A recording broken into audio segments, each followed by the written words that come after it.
My name is Rahma. My name is Landriana. My name is Destia. My name is Bara. We will take a video on how to do it. Enjoy watching. The first step is the Core 7 package of Oreo cookies until smooth. Second step, put 7 Oreo biscuits into a container.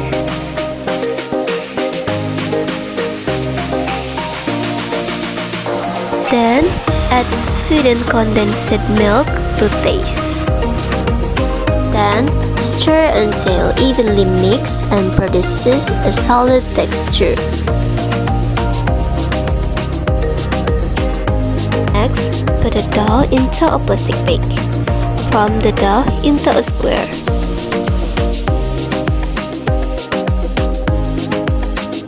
Close the plastic tightly.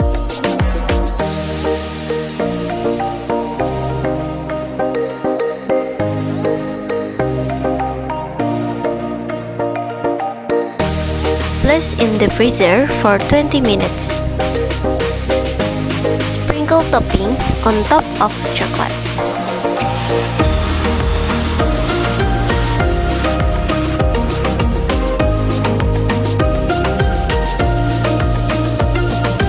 Then cut the chocolate into cubes. And finish! That's all from our video. Thank you for watching. Bye.